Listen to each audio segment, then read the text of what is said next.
10 अप्रैल 1920 Titanic ship अपनी पहली यात्रा के लिए निकलती है। एक्चुअली टाइटैनिक शिप को ट्रेवल करना था साउथहैम्पटन से न्यूयॉर्क सिटी के लिए। साउथहैम्पटन लोकेटेड है इंग्लैंड में। एक्चुअली टाइटैनिक शिप एक ब्रिटिश पैसेंजर शिप थी जिसे व्हाइट स्टार लाइन ने डिज़ाइन किया था। टाइटैनिक शिप की हाइट 117 फीट और डीप्थ 64 फीट थी। टाइटैनिक शिप उस समय की सबसे लार्जेस्ट और लग्जीरियस शिप थी जिसके अंदर 16 प्राइमरी कंपार्टमेंट थे जो फर्स्ट, सेकेंड, थर्ड क्लास में डिवाइडेड थी। इन कंपार्टमेंट के अंदर सभी फैकल्टीज अवेलेबल थी जैसे कि gym, restaurant, swimming pool, electric bath, massage room, cool room and ventilation as well. इस शिप के अंदर अराउंड 30 पैसेंजर और 900 क्रू मेंबर्स थे और टाइटैनिक शिप को ऑपरेट कर रहे थे कैप्टन एडवर्ड स्मिथ, जिसे मिलीनियर कैप्टन के नाम से भी जाना जाता था। 10 अप्रैल की शाम तक शिप फ्रांस के चेरबुर्ग में पहुंचती है। यह सिटी बहुत ही स्मॉल सिटी थी। स्मॉल एरिया होने की वजह से वहां पैसेंजर का रुकना पॉसिबल नहीं था। 2 घंटे के बाद टाइटैनिक फिर अपनी जर्नी के लिए निकलता है। 11 अप्रैल की सुबह टाइटैनिक आयरलैंड के क्वींस टाउन में पहुंचता है। यह टाइटैनिक शिप का लास्ट स्टॉप था। इस स्टॉप के बाद अप्रॉक्सीमेटली 1:30 PM पर Titanic ship finally New York city के लिए रवाना होता है। 14 अप्रैल की शाम को टाइटैनिक आइस वर्ग के एरिया में एंटर होता है। इस एरिया में मोस्टली आइस हिल थी।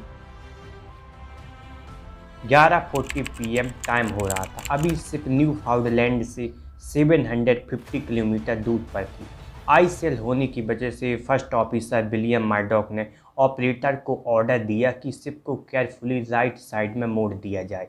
जब ऑपरेटर ने शिप को राइट साइड मोड़ने की कोशिश की तब शिप का राइट साइड आइसबर्ग से टकरा गया जिससे शिप में स्क्रैप्ड आ गया, मतलब शिप में डीप स्क्रैच आ गया।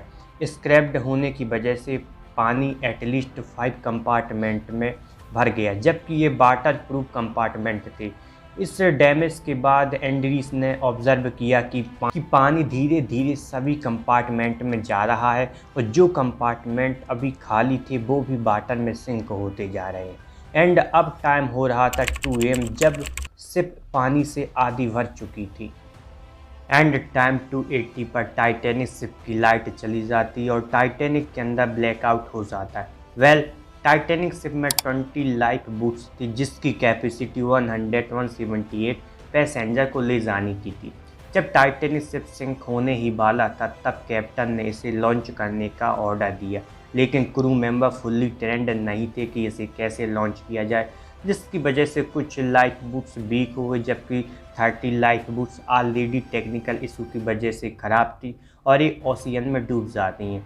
अब कुछ ही लाइफ बोट्स बची थी जिन्हें बड़े ही मुश्किल से लॉन्च किया गया। लाइफ बोट्स के लॉन्चिंग के बाद इसमें पहले लेडीज़ और चिल्ड्रन को प्रायोरिटीज़ दी गई, लेकिन दुख की बात यह है कि कुछ लाइफ बोट्स ब्रेक हो जाने की वजह से ओनली 700 पैसेंजर को टाइटैनिक से निकाला गया।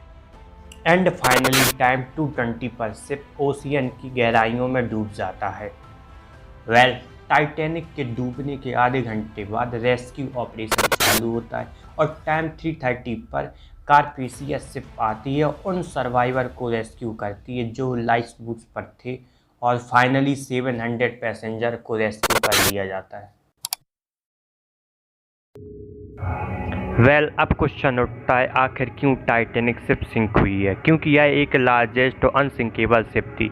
आखिर सिंक होने का एग्जैक्ट सीक्रेट क्या है? टाइटैनिक शिप की सिंक होने का मेजर सीक्रेट को मैंने पार्ट बी में फुल्ली एक्सप्लेन किया है। एक्चुअली यह पार्ट 1 है तो मैं पार्ट बी की लिंक डिस्क्रिप्शन में दे दूंगा। आप जरूर डिस्क्रिप्शन को चेक करें और जानें कि what is the major secret behind the sinking largest Titanic ship.